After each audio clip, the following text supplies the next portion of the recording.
Hi, everybody.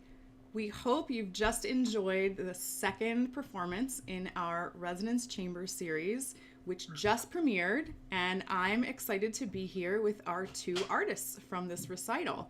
My name is Sensi Sellner. I'm the Artistic and General Director of Resonance Works Pittsburgh, and I'm so glad that with me today are violinist Dawn Posey and pianist Jack Kurutz. Welcome. Thank you for this wonderful performance. Thank You had a chance to see it, I think, both of you. Yeah. What's it like? This is a different kind of a performance day, right, than we're used to. What's it like? How? I mean, it's a little anticlimactic, I imagine, but but you get to sort of experience it along with everybody else. How is that? Well, I texted Jack yesterday. I was like, the cool thing about this online concert pre-recorded thing is that you get to celebrate twice. You get to celebrate after you've wrapped up your recording process, and then actually three times, because then I celebrated after, like giving my feedback on the editing. And then I get to celebrate again now that it's premiered. So to me, that's kind of fun because you kind of get to enjoy it multiple times. And when you perform, you're just live, you're just in and out, and that's it, and you move on. But this is kind of like hanging over your head for much longer, you know. Absolutely, Jack. What was your experience similar? I quite enjoy it actually. When I perform live, the adrenaline is rushing, my brain is going a million miles a second, and 10 minutes after the concert, I have no memory of what I played, how it sounded, who was there sometimes. It's just there's so much concentration that goes into this that it's actually quite nice to see it live and be able to chat with people or see people's reactions in real time, because when the adrenaline is rushing in a performance, there's not much else going on in my brain except the music, and I don't have a lot of space for other things. So here it's like, wow, I can really pay attention to what things look like, really hear it as an audience member would hear it. So it's a great experience, actually. I quite enjoy it. Well, that brings us to an important point, which is that we're doing this live so that you who are watching can interact with us, can ask your questions of Dawn and Jack. And there's a couple ways for you to do that. If you've just watched the recital, then and you're on our event page there, and you found the right link, because otherwise you wouldn't be hearing me.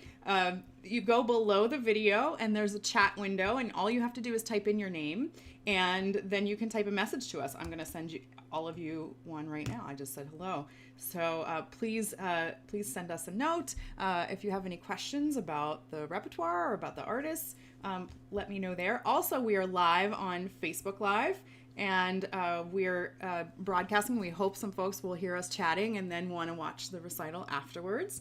So please, you can see us there, and also YouTube. We're live to our YouTube channel. So if anybody's watching on YouTube, greetings, and we hope you will send us a hello, and so we can have as much of an interactive conversation as possible in this time that we're in. I'd love to go back and talk about this. We launched this recital series, and it's important for us to note that this was a premiere this afternoon, but the recital is now happening. Also different from a live performance is, our musical performances are ephemeral and they happen and then they're off into the ether, but this actually being on video and on the internet is lasting for much longer. So this recital will be accessible for 3 months, and today is just the launching point of that time. So we're so grateful for everybody who's joined us live today and watched it with us live at the premiere. But you can watch it again at your leisure, and we hope you'll tell friends and family about it, and that people can continue to enjoy this. So, and that's true for all of our on-demand content that we've put out this fall. But Dawn and Jack, tell us a little bit about how this program came to be, and what was your motivation? Well, I approached Jack and I sort of lassoed him into this project. It actually started when Maria, when you sent off this call for proposals back when quarantine happened back in like April or March and April. I have to hand it to Resonance Works and Maria for sort of really being proactive in creating creative spaces for artists to make stuff and help us put it out there. So she created this virtual recital series and made a call for ideas and projects and things like that. And at the time I was still in my quarantine brain fog. But then as things started to happen throughout quarantine, and particularly after George Floyd, there was a lot of renewed interest in bringing, amplifying Black voices and playing music and presenting art that comes from a Black voice. And I realized in my own repertoire as a violinist, I didn't have anything. And that was deeply concerning to me. I realized my students didn't have anything, weren't learning anything by Black composers either. And so I sort of started doing a lot of research. And then I decided it would be a good idea for me to learn a lot of this repertoire. And I started out with stuff that that came first. You know, there's a treasure trove of living Black composers right now that I've played some of their music already and recorded some of it and have some programmed for next season as well. But I kind of wanted to look back and see like who are sort of the grandmothers and grandfathers here, you know, because we all know Bach, Brahms, and Mozart, but you know, who do we have? And so I checked out a big pile of music from the library and I ordered a few things and I called Jack and I was like, do you want to read through anything and pick a program? And so that's what we did. We had a couple weekends where we just got together and read through stuff. And these were the things that we played that we felt like we really connected with and we felt were good combination or good compositions for the two of us to play together. This is where we ended up. And I think I was in a place as well where in my own teaching, my private piano students and at Kappa, you know, we always joke that, yeah, we play music by dead white men.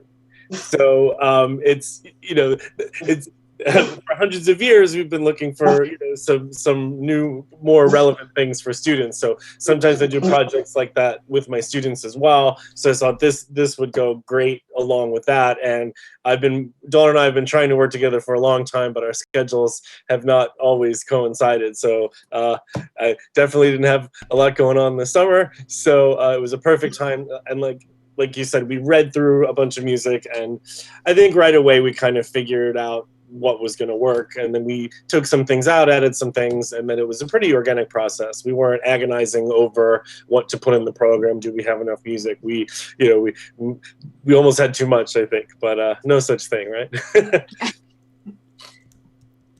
There's always too much music, I think. You're right. there's never enough time, and there's always too much music. So this brings up an important point, which is that classical music has a problem in that our history has been looked at through a very narrow lens, and this is something that Resonance Works has made a public commitment to trying to normalize too.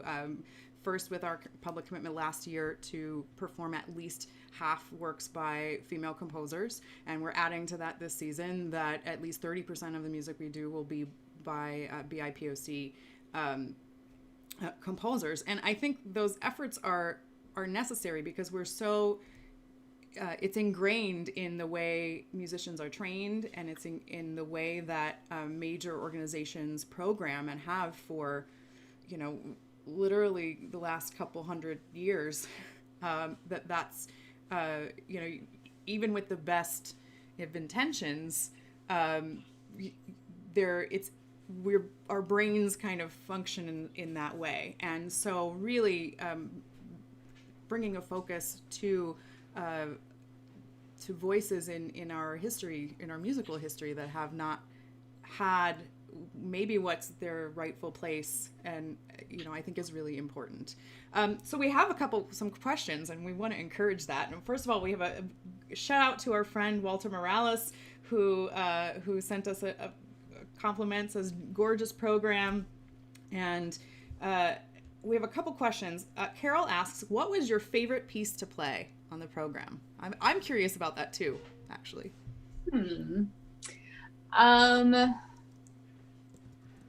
For me, it wasn't on this program, but it's part of our extra stuff that you can watch for free. Actually, Florence Price Fantasy in G minor, that from a violinist standpoint is like the sweet spot, because we get to do all this like fun virtuosic stuff and like be very violinistic with it. And then I really, really loved getting to know Samuel Coleridge Taylor's African dances. They're so lush and there's so much detail in there. And actually in the score, he's actually really specific about what he wants. And so when you really get into it, there's a lot of information to go through. And if you really follow it, what comes out is really fascinating. So getting to know those pieces for me were especially satisfying. Jack? I think they were all kind of fun to play. I actually most enjoyed the shorter pieces, not just because they're shorter, but there's the change of mood, I think. So we got to do I think there were 5 in the set, right? So we got to do a whole bunch of different styles, and it just felt like different characters, different moods, all coming from the same composer, and all very different, and they're a blast to play, actually. So let's talk a little bit about the composers, because we've got great program notes that folks can download either from the event page on our website, or if you're watching the recital, there's a downloads link, and if you click on that, you can look, you can find a PDF of the program notes for all of the pieces and the composers. But let's talk a little bit about these composers, because we all feel like, as Jack, as you said, we feel like we know Bach and Mozart, but we really should be knowing William Grant Still and Samuel Coleridge Taylor. They're not that recent, and they're not that unknown, really. But I always, one of the things in putting together this program, and I'm in the credits, but I did the video editing, so I got to know these pieces through that side of things. But there's so many different influences and layers, and I think you both addressed this in your comments before the pieces. But you have elements of blues and jazz and spirituals, but also real Western European tradition in the construct of the pieces. And I think it's interesting to look at their histories a bit. Like Samuel Coolidge Taylor in particular. I mean, he was English. Dawn, you gave a good intro to him. Do you want to talk a little bit more? Yeah, it's interesting. Samuel Coleridge Taylor is fascinating because he had a really short life, only 37 years old when he died. We had this really interesting, Jack and I had this conversation when we first read through the complete African dances, and we're like, why is this called African dances? Like, this sounds really European. So we don't really understand. We had kind of a really interesting conversation about it. And I've talked to a few other people about that. The second movement is the only one that has any sort of African influence, and it's based on an African folk song / maybe a lullaby. He studied at the Royal College of Music. And, I think in my comments, I mentioned he met Dunbar, and he started to explore what his heritage was, and he became a political advocate as well. And part of that activism was why he was invited to the White House by Theodore Roosevelt in his first tour to the United States. So he actually had a lot of influence in dispelling racial prejudice and stereotypes and things like that. His influence, he had all this British European training, and he was a big fan of Brahms. He loved Brahms, and he loved Dvorak. So, he wrote a clarinet quintet influenced by Brahms' clarinet quintet, for example. So but you do hear some like, he was also a big fan of like Duke Ellington. So, and Scott Joplin. He was fascinated by Black American music happening at that time as well. So I think that you can hear, like you said, so many layers in his music, which is what I love. And there is European tradition, but there's also blues and there's also jazz. And there's this deep, especially in that second movement that we played, to me, there's so much soul in that piece, and there's so much fire. And you can tell that he was the composer with a lot of deep emotion. And I think that he really wanted to be such an active participant in the world around him. And to me, that's what I hear in his music. Yeah, absolutely. Jack, did you want to, you said the still kind of resonated with you the most. Do you want to talk a little bit more about it? I can just do a little, a brief, I guess. Like, still wrote for so many things. He wrote for radio, he wrote for ballet, opera, he was a conductor, he had all of these elements. So he wasn't just zeroed in or zoomed in on one particular instrument and style. He was exposed to so many different things. And I think when we were playing through a lot of this music, Dawn and I was like, oh, that reminds me of this, that, and then we realized, oh, wait a minute, it just reminds me of good music. And so we stopped trying to, like, yes, he had all these influences, but that's what it was. Like, everything was good, so it's not like we're, digging to find women or Black composers or people of color just to play them. Like, these are great. This is great music. And I think sometimes people get the idea, oh, well, you're just looking for X and check the box. And we're like, no, we didn't want to do that. We wanted to really bring, like, these composers gave their A game, and we wanted to make sure that, people know that this is concert level professional quality music. And when we do these projects, I mean, almost everybody, we're looking for high quality.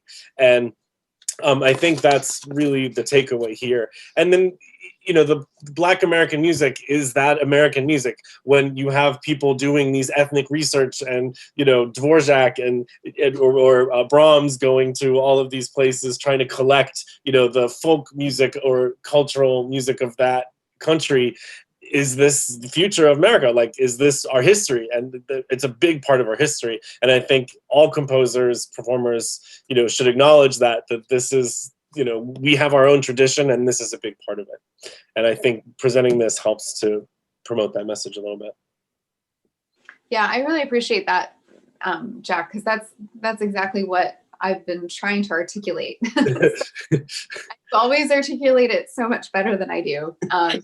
But it is true. And I think, the pieces that we played today, these are not new discoveries, any of these pieces. There was this huge resurgence at Florence Price's Adoration. There's like a dozen YouTube videos of that right now. And I think that's great. Let's all play it. Let's all do it. Let's make this really great music a part of everyone's repertoire of great music. It stands on its own beautifully. It stands next to other things beautifully. Like, these should all be pieces that we know and love, I think. Well, and some are a tremendous challenge too. I mean, I was there when you were recording this, and it's really challenging. I know some of the still pieces. One of my favorites is what is it? The one about his dog?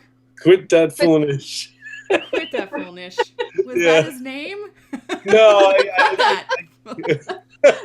dog might name, as well have been. Yeah. It would be a good dog name. I want to say that to Lucy all the time. But I mean, that one.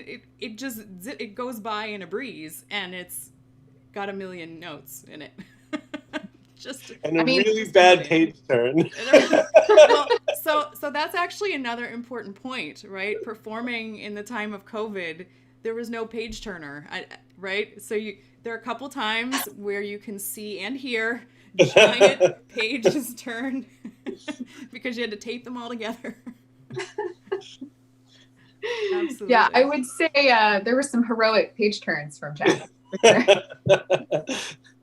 A lot of cutting and pasting and some memorizing, like you normally would do, but there's no backup. So if you miss that grab, you can't blame anybody. Look at the page turner like it's their fault. That's the inside scoop, right? Blame the page turner. You can't. You're right.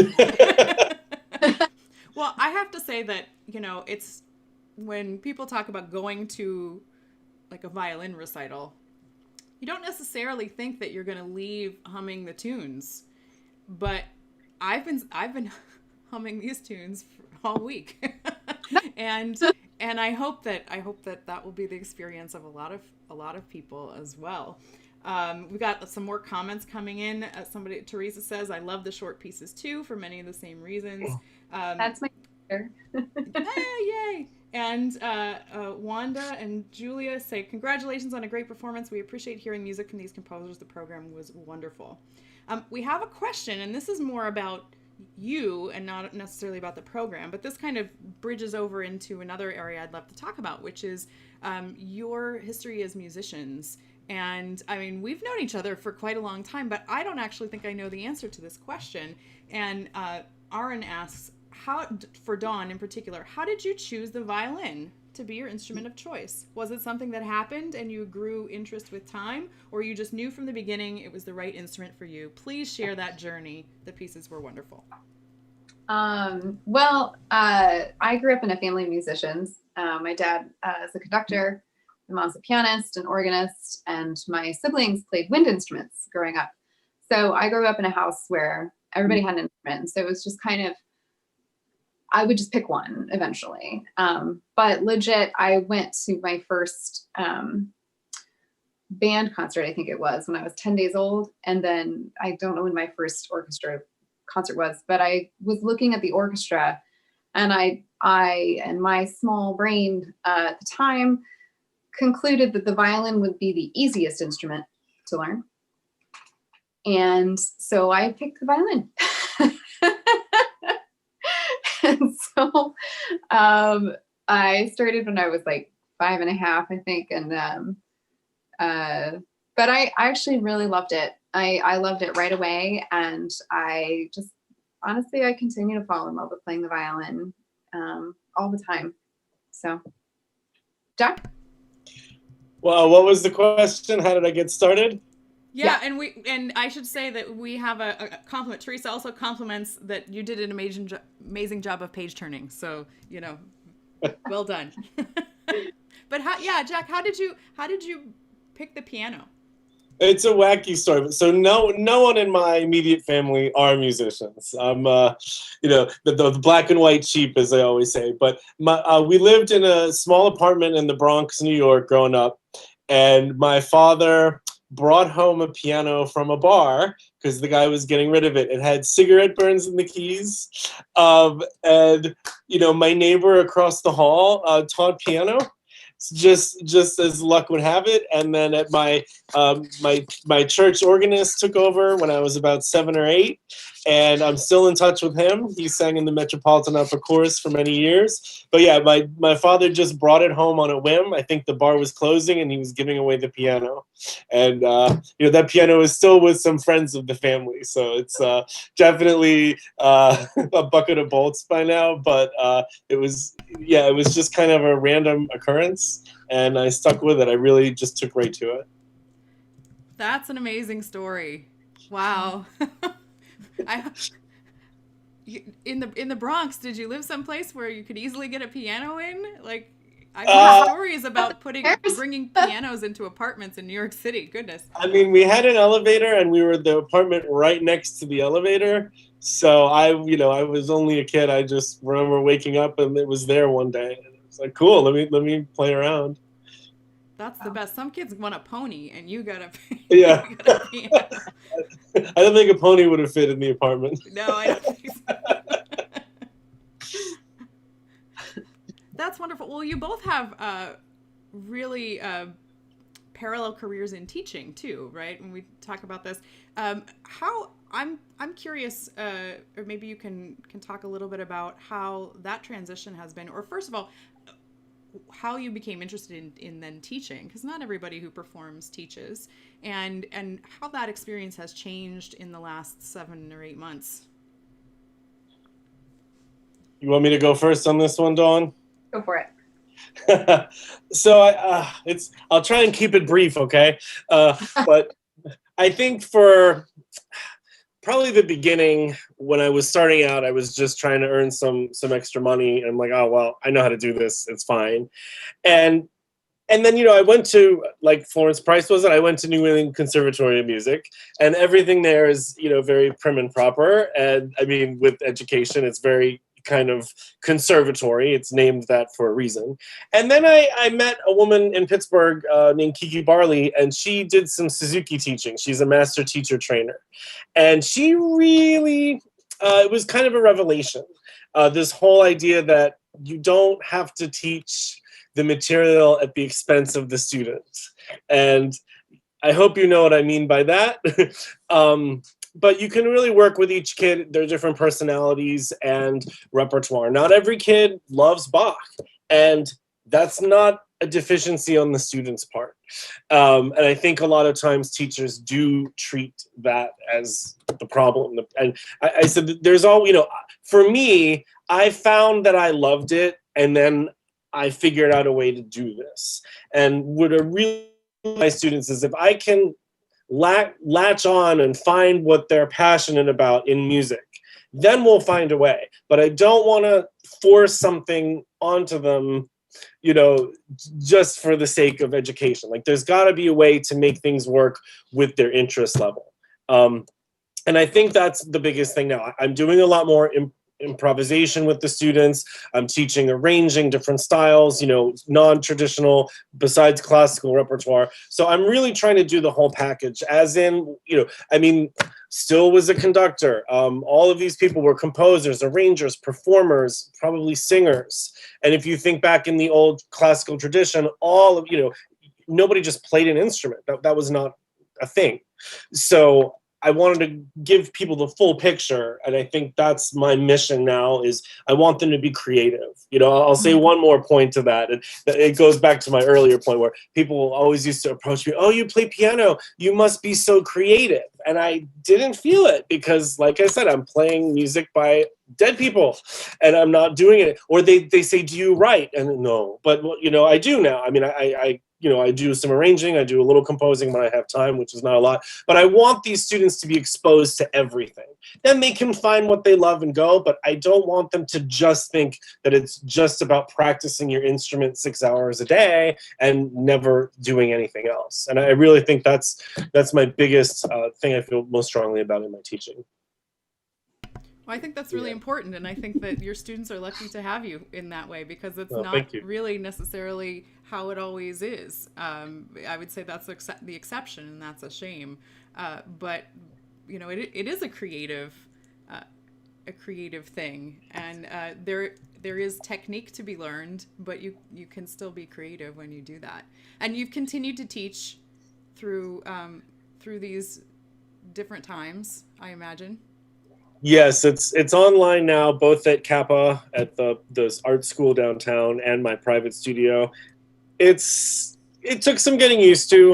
The internet connections are better than they used to be, and if for really hard things, I'll just have the kids send me a video. So it's not, you know, I think probably the hardest is I have a couple kids that had only had about 3 or 4 lessons with me before this struck, and the parents are so helpful. Like, you need the parental help with that. I mean, you always need it, but for something like that, you know, the grandmother happens to play piano and the mother took lessons, so I get a lot of support, because I don't think I could take a new student from scratch if the parents were not interested in helping. Mm-hmm. Well, there's so much demonstration involved, as I recall. And to do that with just a screen, I think is a big challenge. I know, Dawn, you've been teaching as well. Yeah, for sure. I mean, I'm usually gone in the summertime for music festivals, so I actually have often taught my students online in summer. So for a lot of my students, this wasn't that unfamiliar. But now I am teaching primarily online. I've been lucky enough to have a backyard. And so I have had students come in a mask and we meet in the backyard when the weather was nice. But that time is disappearing, unfortunately. So yeah, I think for some students, actually, it's just really interesting. For some of them, I feel like online works better. For some of my students, they seem to be more focused, and we waste a lot less time online, actually, for some of them. And for some of them, it's really tough because I like to play with my students. Like I like to play duets with them, and for me, that's like a big part of how I teach them musical impulse and phrasing and dynamics and articulation and all these things, and how I try to inspire them. But we can't do that online. There's too much of a delay, and so that aspect is something I miss a lot from my teaching. But I will also say that all of my students have had time to practice, especially back at the beginning of quarantine. It was awesome. All of a sudden, they weren't coming to their lessons exhausted from being at school all day and doing all of their, hundreds of activities and things. And suddenly, they were actually making a lot more progress than they had before and making faster progress. And a friend of mine who teaches in Chicago, she commented that from a teaching standpoint, her students were moving forward more quickly, partially because she just wasn't nitpicking so many little details because either she couldn't see them or she couldn't hear them. And so it just like kind of helped propel things forward a little bit more. And I've definitely noticed that in my own teaching as well. We have a comment. Teresa says, Otis wants to know the age range of both of your students. So Teresa's my sister and Otis is her husband. My youngest student right now is 6, and my oldest students are in college at the moment. My youngest, I think, is 6, but started at 5. And then I have adult students. I have one. He's a dear friend, but he played piano his whole life and also teaches piano. But he comes to me for lessons sometimes, so I really appreciate that. It's kind of awesome. But yeah, so I'd say from 5 to 70. Fantastic. We have a comment. Carol asks, where will this concert be archived, and where will we find the other price piece? So actually, the way you access the concert today is the way you can continue to access it for the next 3 months. So you can use the link in your ticket confirmation, or the 9-digit code, or I think it's 9 or 10. I don't remember how many digits, to access it this same way, no matter when, 24/7, anytime you want, it'll be here. The video of this conversation will also be linked there, as well as stay on Facebook. And the other price piece, the Fantasy number 1 that Dawn was referring to, we published on our YouTube channel yesterday and shared that on social media, but that will continue to be there. So if you go to YouTube, to the Resonance Works YouTube channel, maybe my secret helper in the background can put a link for that in the chat. Thank you. Yeah, Thank you, secret helper. I misspoke when I introduced the price. I thought the link would be on our event page, but it's not. It's on YouTube. So sorry, everyone. We will put the link there. That's okay. I'll have to talk to the person who does the web management, which you're looking at her. So we'll put the link there too. But the video lives on our YouTube channel, and we're really excited. Florence Price was really a wunderkind. We have talked a little bit about adoration earlier, but she was amazing. She graduated high school at age 14, and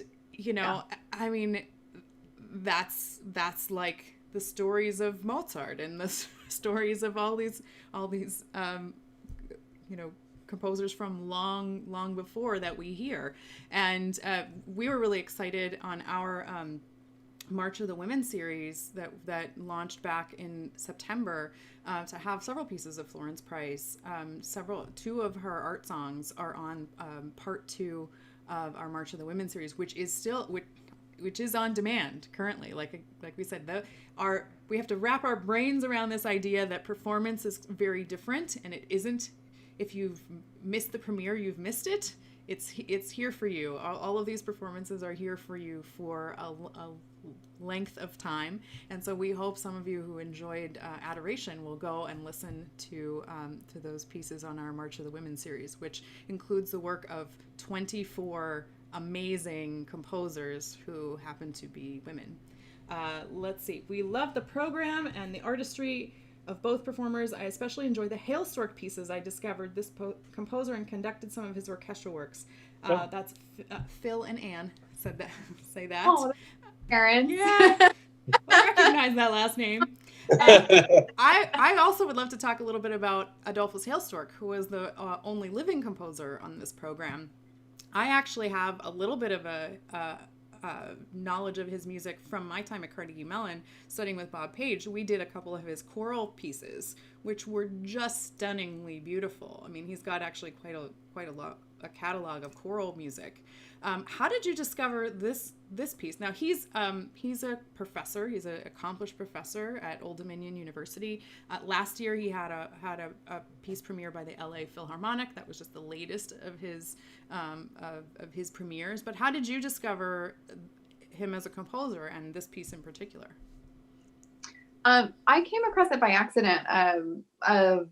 Another violin viola teacher that I follow on Instagram actually posted something about Adolphus Hailstork, and it was kind of like all of a sudden I started seeing his name pop up in other places. We did a piece for string quartet and then rearranged for string orchestra and at the Wheeling Symphony back in, I don't know, it happened.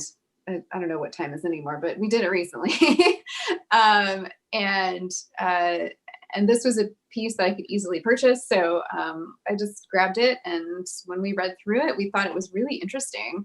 He did so many cool, especially in the piano part, there was just so many cool little twists and turns which it was funny when we read it, there were exclamations of like, what's happening? And then we played it through really, really slow, and we stopped like, oh, check that out. And then like that actually gave us a sense, because in a typical Baroque suite, you don't even change key after 20 minutes, So this was not that. So, we had to just make sure we understood what was going on. And it was actually really fun. And and then when we played it back to speed, we're like, all right, makes perfect sense now. But we did have to pull it apart a little bit. Yeah. And I've also, once I started kind of digging around, like his choral music is just, like you said, it's gorgeous, really beautiful, beautiful stuff. So. Well, it's interesting because the Baroque suite as a form has actually withstood the test of time in a lot of ways, and it gives a kind of infrastructure that seems familiar, but you can do all kinds of things with it, right? Because fundamentally it's a group of dances, and at the time, it was just, well, which dances? Do we do the courante or the sarabande, or we pick them off of there? But the within those musical languages, that you can do so much. I really enjoyed that piece a lot. Yeah, I love actually somebody asked earlier what our favorite piece was. The opening of the air and the piano part to me is like one of my favorite things on this program. And I may put too much pressure on Jack about that, but it's just so simple and beautiful and sweet and sort of bittersweet too. And I love it. It's gorgeous. Yeah, that could be straight out of a Baroque era period. If you just heard that, you wouldn't know. Yeah.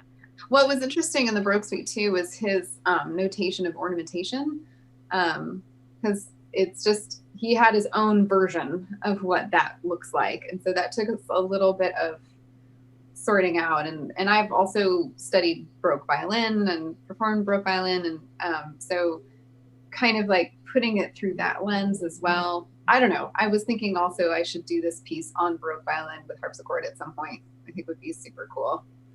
Well, he says that in the title, right? For Yeah. piano or harpsichord. It actually would be really interesting to have your performance, and then alongside, you know, if you play it on Baroque violin with harpsichord, that would be.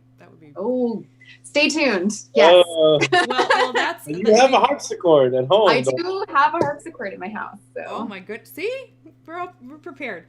Will says, we love these delightful selections and the world-class performances. Hope you can do more. So here you can see it right now being cooked up more right here. And Catherine says, this was a wonderful performance. You made my life better today. And that is, I think, all we can ask. I feel like my life was made better by being, you know, adjacent to and helping this performance to happen, and that's really what we're here for, right? You know, we need art right now more than ever. We always need it, but now is I think a particular time where we need it, and I know it's helped me navigate, you know, pull me from the brink of the paralyzing sadness, as it were, at various times. So I thank you for that beautiful comment. It's a fine time for me to once again say that there are lots more performances that we hope will help you kind of improve your day. In addition, this was the second of our virtual Resonance Chamber series. This is an evolution of a series that we had at Bar Marco in the Strip District, which was a wonderful, intimate way to enjoy chamber music, and Dawn has performed on that series multiple times with Casilla Ensemble, and you know, it's always nice. You have a little beverage and a little nosh, and now it's like you take care of that part yourself, but in your own home. But we encourage you to do that. The first performance on this series premiered back in September, and that was flutist Lindsay Goodman with electroacoustic entomology. That is a mouthful, but that performance is still there. If you want to hear a flute recital about bugs, it is as delightful as you might think it would be. And then we have two main quote-unquote main stage performances that took the place of our normal fall season, which is this March of the Women series, which is in 3 parts. One ticket gives you access to all 3 parts. Part 1 actually was in honor and in memorial to the many lives that were lost this year, to COVID, to violence, and a moment to reflect and grieve and use music as a way of expressing those feelings. Which that features a major performance of Julia Perry's Stabat Mater for string quintet and mezzo-soprano soloist, so we hope you'll check that out. Part 2 had 4 centuries of song. It was, I think, 14 composers and Anna Singer portraying Dame Ethel Smythe. Don't miss that. And part 3, it was Voices of Today. So quite a few pieces, which Dawn performs on that part. Missy Mazzoli's Vespers for Violin, which is violin, solo, and electronics. You want to talk for a second about that, in case the folks who are watching haven't seen that yet? Because that was a cool experience. That was super fun. That piece is, I learned about it from Maria. She programmed it and asked me to play it. And listening to the score, I was like, well, this is the coolest thing I've heard in a long time. I'd love to do this. And if you do it live, you have to have all kinds of gear. You got to have a delay pedal, and you have to be amplified. And then there's also some tracks playing along, and you have to have a click track in your ear. There's a lot of parts. But luckily, since we were video recording it, we got to do a lot of that stuff in post-production. But basically I'm playing, and then my sound is delayed. You hear a delay of echo of my sound. And then there's also electric tracks happening with vocals that I'm playing along with. And then Maria did all this really cool video layering where she was able to line up my image along with the delay. So that was also super fun to see. And I was super impressed by that. And the piece, the main message of the piece is that one of the lyrics is that we belong in this new dark age. And I think even though that was written in, I think 2004 or something, it was pretty intense foreshadowing. But I think that resonated with me is that, you know, as artists, we still belong here. You know, art still belongs, and we still belong here, and our creative efforts matter. And to me, that's something, as I've been sort of waking up out of quarantine and lockdowns and all of that, it's becoming something that's increasingly really, really important to me, that we create and we support art because we need it. And I think it's going to be the thing that we all will come to rely on. Yeah, absolutely. And I think that, you know, we have to be kind to each other and art can help us to reach beyond our own little bubble, you know. I mean, this room I'm in, I have spent more time in this room in the last 7 or 8 months than ever since we've lived here. And it's amazing what we've been able to do, but also, you know, having a way to connect, and the arts give us a way to connect to each other in these times when we can't be together in person. And I was thinking the other day, I don't actually, you know, there's so many people I just haven't seen in such a long time. This is why time loses all of its meaning, because it must have been just last week, except it was not. It was in March. So, you know, I think that's really important. Wrapping up my what all you can watch on demand from Resonance Works. The last of those is we were talking about making connections in a time when we have to be isolated. We were part of a major coalition of 9 opera companies in the U.S., small opera companies, and the Decameron Opera Coalition created new work. Not just old work, but brand new world premiere. It's a world premiere opera that is made up of 10 mini world premiere operas, and we hope you'll check that out too. It's Tales from a Safe Distance, and that is, you can link to it from the Resonance Works page, but also DecameronOperaCoalition.org, and we hope you'll also check out the work of all of our partner companies, because they are serving communities around the country the way we are here in Pittsburgh. So we hope you will look to all of that to help you pass the time. My friend beyond the wall here has put links to all of those things in our chat. I think probably we want to wrap up here a little bit. Thank you for spending this time in this conversation. Is there anything else you'd like to talk about? Dawn, you got a new friend during quarantine, right? Where's Hunter? Hunter has left the room. He's upstairs. He was cowering next to me. We had this incredible rain and windstorm in the middle of all of this, so he was cowering here and left. But I did get a little dog, 60-pound dog. He's not that little. I was gonna say, no, I have a little dog. She's you do. But yeah, I accidentally got him 2 weeks before lockdown. Before that seemed to be a possibility, and I was like, well, I'm going to get this dog and it'll be the busiest month of the year and we'll figure it out. And then everything got canceled. So I got really lucky. Yeah. Jack, you didn't get a dog, I don't think. I'm on the cusp. Oh, so close. Yeah, because I don't, if I get a puppy, I want to be home. And this is the time, except with the public school, they keep changing their mind about whether we're teaching online or not. So we went back, they told us we were going back in August, and then they kicked it to September, and then we went back for 4 days, and then we're not. And so I'm like, maybe it's just time. Oh, there she is. Lucy! Oh. Lucy. Now everybody can see her. Oh, yes. This ought to tempt you, right? I know. She's well behaved because she was napping. She had given up. She had been barking at the window, and now she was napping. But yeah. Say hello to the internet, Lucy. Oh, yep. Those your teeth. Gosh. Oh, what a cutie. I mean, Jack, you can also just get an older dog like I did. Hunter's 8. He's already trained. Okay.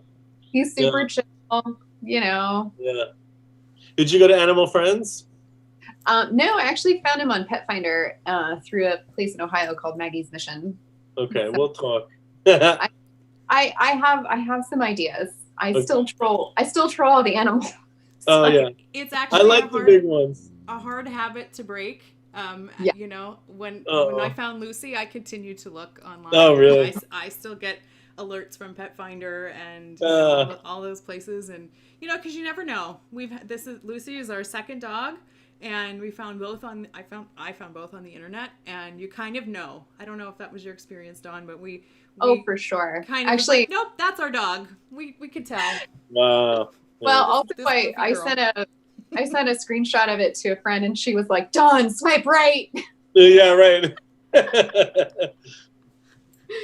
So I'm glad I did. We're gonna let her escape, but well, yep, shake it off, girl. There you go.